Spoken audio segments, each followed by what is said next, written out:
भैया ये बहुत ही पेनफुल प्रोसेस है, बहुत बड़ी सर्जरी है भैया। यहाँ पर मैं लाइव एग्जांपल हूँ, मैंने वेजेक्टोमी कराई है, मैंने खुद गाड़ी ड्राइव करके गया हूँ अपने घर ऑपरेशंस करने के बाद। तो भैया इससे अपनी बीवी से ज़रा दूरी बना के रखो उस टाइम पर, क्योंकि पर्सनल एक्सपीरियंस से बता रहा हूँ, टेस्टोस्टेरोन लेवल्स पे कोई फ़र्क नहीं आता। बिल्कुल मिथ थी, ये मेरी सबसे बड़ा एक फियर कह सकते हैं था। हे गाइस, हम लोग हैं रिलेशनशिप हैकर्स, यानी कि हमारा काम है आपके रिलेशनशिप प्रॉब्लम्स को सॉल्व करना, स्पेशली मैरिड कपल्स की। तो बात करते हैं आज बड़े इंटरेस्टिंग टॉपिक के बारे में, जो टॉपिक है वेजेक्टोमी को लेकर, जिसको हिंदी में कहते हैं नसबंदी। अब इसके ऊपर बहुत सारे मिथ्स हैं, जिसकी वजह से लोग इसको कराना नहीं चाहते, लोग करते नहीं है या फिर डरते हैं, बचते हैं। तो आज इसी के बारे में बात करेंगे हम 10 ऐसी मिथ्स के बारे में जो सबसे ज़्यादा इनफेमस है वेजेक्टोमी के बारे में, या फिर कहीं मेल स्टेरिलाइजेशन या नसबंदी के बारे में। तो शुरू करते हैं। नंबर 1, पहली जो सबसे घटिया मिथ मानी जाती है इसके बारे में, वो है कि भैया ये बहुत ही पेनफुल प्रोसेस है, बहुत बड़ी सर्जरी है भैया। यहाँ पर मैं लाइव एग्जांपल हूँ, मैंने वेजेक्टोमी कराई है और मैं इसका आपको लाइव एग्जांपल दे सकता हूँ, अपना एक्सपीरियंस बता सकता हूँ कि कोई पेनफुल प्रोसेस खास होता नहीं, आपको पता भी नहीं लगेगा। 10 से 15 मिनट का सर्जिकल प्रोसेस होता है। आपकी जो स्क्रोटम होती है उसमें लेफ्ट और राइट साइड में 2 कट्स लगते हैं छोटे छोटे, और उसके अंदर ऑपरेटिव प्रोसीजर होता है जिसमें आपको उसमें भी आपको एनेस्थीसिया दिया जाता है जिससे कि आपको पेन ना हो। और अगर ज़्यादा किसी को पेन हो जाता है तो उसमें और वो इंजेक्शन ढोकने को तैयार होते हैं कि यहाँ पे एनेस्थीसिया दे देंगे। तो पॉइंट क्या है कि भैया पेनफुल प्रोसेस कुछ खास होता ही नहीं है, आपको पता भी नहीं लगेगा कि वो प्रोसेस कब गुजर गया, और उसके बाद आप फ्री हैं। ऐसा है कि अगर सुबह कराया तो आप शाम को एक्चुअली अपनी गाड़ी ड्राइव करके जा भी सकते हैं। तो प्रोसेस पेनफुल नहीं है, ये एक मिथ है बहुत बड़ी। Myth number 2, risk for mails. बिल्कुल भी कोई रिस्की प्रोसीजर नहीं है, बहुत ही आराम सा और सिंपल सा प्रोसेस है, और इरेक्टाइल डिस्फंक्शन नहीं होता, लो लिबिडो कुछ भी नहीं होता कि जैसा लगे कि भाई अब हमने करा लिया तो कभी भी हमें ना रिलेशनशिप में हमें बड़ा करने में बड़ी दिक्कत आएगी, हम सेक्स कर रहे हैं तो हमें बहुत ज़्यादा दिक्कत होगा, पीनस इरेक्ट नहीं हो पाएगी, ऐसा कुछ भी नहीं है, बहुत आराम से। और मेरे हस्बैंड ने खुद कराया है and I am experiencing that. कोई लिबिडो कम नहीं होता, इरेक्शन की भी कोई बिल्कुल प्रॉब्लम नहीं होती। पॉइंट नंबर 3 कि भैया स्पर्म जो होता है ना बिल्डअप हो जाता है अंदर और एक्सप्लोड जाती है टेस्टिस में। बहुत ही ये तो वाहियात सी और फनी सी है, क्योंकि हम भी भाई जब गूगल करके स्टडी कर रहे थे इस टॉपिक के बारे में तो देखना चाह रहे थे कि भाई कौन सी पॉपुलर डिसबिलीव्स और मिथ्स है। तो ये मुझे सबसे सिली और फनी मिथ लगी, और वो ये कि भाई क्योंकि आपका स्पर्म की जो फ्लो है उसको काट दिया जाता है, और यानी कि आपका जो सीमन है उस सीमन के सिक्रीशन के अंदर स्पर्म नहीं होने वाला है, तो स्पर्म कहाँ जाएगा? आपके स्क्रोटम के अंदर, आपके टेस्टिकल्स के अंदर ही रहेगा। अब यूजुअली मेडिकल प्रोसेस ये है कि भैया आपका जो स्पर्म जो रिलीज हो रहा होता है बार बार जब एजैकुलेशन होता है तो आपके टेस्टिकल्स के अंदर वो एब्जॉर्ब हो जाता है, आपकी बॉडी उसे एब्जॉर्ब कर लेती है। लेकिन यही मिथ अजीब सी कि भैया अंदर कोई टेस्टिकल्स फट जाएंगे, ऐसा हो जाएगा वैसा हो जाएगा, बड़ा फनी सा मिथ है, लेकिन था तो हमने कहा इसको भी ब्रेक कर दें। Myth number 4, vasectomy is costly. बिल्कुल गलत है। आप गवर्नमेंट हॉस्पिटल्स वगैरह में जाइए, वहाँ पर वेसेक्टोमी जो है ये प्रोसेस बिल्कुल फ्री है।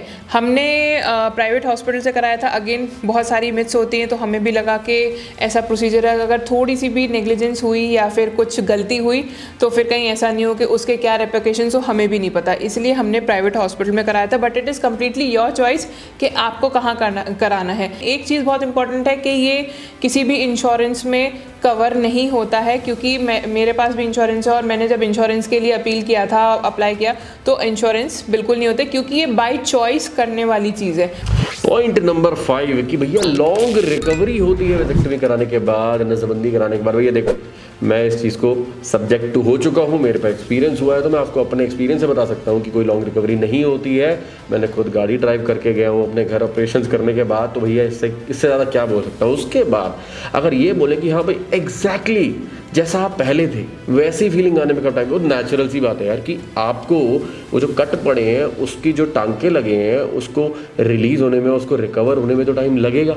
अब वो टाइम 2 हफ्ते से 3 हफ्ते लगता है लगभग। लेकिन अगर मैं आपको ये बोलूँ कि भाई उससे ज़्यादा भी लग सकता है, तो यहाँ मेल टू मेल डिफरेंस होता है। क्यों? कभी कभी क्या होता है, किसी के सर्जरी में कुछ स्वेलिंग आ जाती है, या फिर आपकी जो रिकवरी फेज़ है उस दौरान में आपकी इंजरी थोड़ी सी हो गई हल्की फुल्की। मेरे साथ भी ऐसा हुआ था, इसलिए मेरी रिकवरी टाइम थोड़ा सा महीना सवा महीना चला गया था। तो पॉइंट क्या है कि उस चीज़ में आपको ये ध्यान रखना है कि भाई जितना सूखा हुआ एरिया रहे उतना अच्छा, दैट इज़ वन पॉइंट। तो आप अगर नहा रहे हैं तो अपने नहाने की फ्रिक्वेंसी थोड़ी कम कर दें। दूसरी जो बड़ी ही यहाँ प्रो टिप है वो ये है कि भैया अपनी बीवी से ज़रा दूरी बना के रखो उस टाइम पर, क्योंकि जब आप उस ऑपरेशन से गुजरे हो तो आपके जो स्क्रोटम है उसमें 2 कट्स लगे, वहाँ पर स्टिचेस हैं, आपके टांके लगे हुए हैं। अब उस टाइम पर अगर आप पास जाओगे, आप एक्साइट होगे, तो भैया वो जगह आपकी एक्सपैंड करेगी, स्ट्रेच करेगी जो भी है, और उस वजह से ना आपके जो टांके लगे हैं वहाँ पर आपको बहुत ज़्यादा पेन हो सकता है, आपके टांकों पे स्ट्रेस आएगा। तो बेमतलब में आप वो चीज़ चांस मतलब दूर रहो जितना हो सकता है उस टाइम तक, जब तक ये रिकवरी नहीं होती, स्पेशली जब तक आपके टांके नहीं खुलते तब तक तो भैया बिल्कुल ही दूरी बना के रखो। कम से कम 7 दिन से 8 दिन लगते हैं लगभग, उसके बाद टांके खोलने के लिए कहा जाता है। तो तब तक तो भैया दूरी बना के ही रखो। Myth number 6, it is irreversible. ऐसा कुछ नहीं है कि इरिवर्सिबल है। हाँ, प्रोसेस जो है वो थोड़ा कॉम्प्लिकेटेड हो सकता है क्योंकि ट्यूब को काटा गया है, देन फिर सिला गया है। हालांकि बंदे वही कराते हैं वेसेक्टमी जिनको आगे बच्चे नहीं प्लान करने हैं, बट फिर भी हमारी एक क्यूरोसिटी थी कि अगर कभी एक 0.1% इस तरीके से होता है तो क्या इसका ऑप्शन है, बस हमें नॉलेज गैदर करनी थी। तो डॉक्टर ने बोला इट इज़ पॉसिबल। कॉम्प्लिकेटेड थोड़ा सा प्रोसेस हो जाता है क्योंकि उसके जो स्टिचेज हैं वो खोलने पड़ते हैं, एक पैसेज बनाना पड़ता है, ट्यूब का ओपन करना पड़ता है, पैसेज फ्लो होगा, देन फिर उसके बाद में आप जो ट्यूब है वो ओपन हो सकती है, एंड देन फिर उसके बाद में स्पर्म्स जो हैं वो ट्रैवल कर सकते हैं।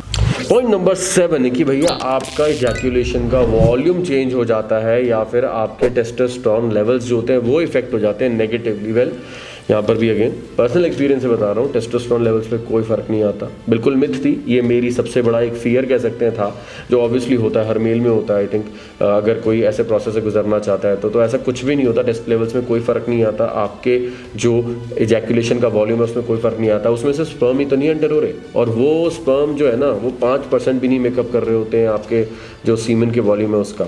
तो बेसिकली कोई ऐसा फ़र्क नहीं है, कंप्लीटली मिथ है, इस बात पर बिल्कुल बिलीव ना करें।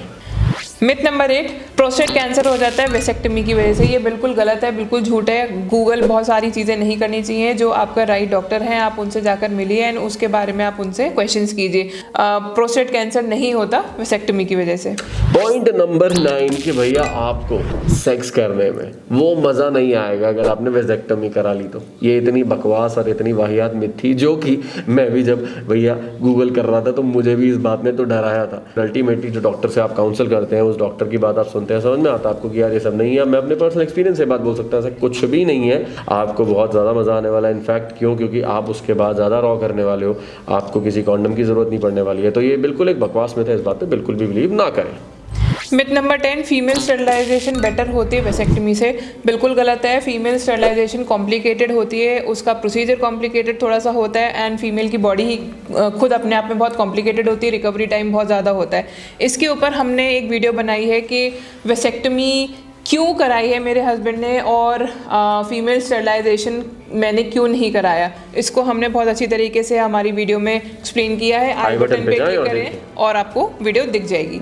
तो ये थी आज की हमारी बड़ी स्पेशल वीडियो, जिसमें हमने बात करी कि भैया वेसेक्टमी की कौन सी मिथ्स हैं जिसकी वजह से लोग मेल स्टरलाइजेशन नहीं कराते हैं या फिर डरते हैं उससे। तो हमने आई होप अपने आपकी ये मिथ को ब्रेक किया होगा। हमारे साथ अगर आप कनेक्ट होना चाहते हो 1-to-1, आपकी कोई प्रॉब्लम, स्पेसिफिक प्रॉब्लम है जो शायद इस वीडियो से कवर ना हुई हो, मे बी अगर आप उस रिगार्डिंग में हमसे बात करना चाहते हैं, मुझसे 1-to-1 कनेक्ट होना चाहते हैं मेल्स, या फिर फीमेल्स कनेक्ट होने जाते हैं मेरी वाइफ से, तो आप डिस्क्रिप्शन में दिए हुए लिंक पे क्लिक करें, फॉर्म भरें और हमसे कनेक्ट हो पाएंगे। Thanks a lot, see you again in the next topic. Till then take care, bye bye.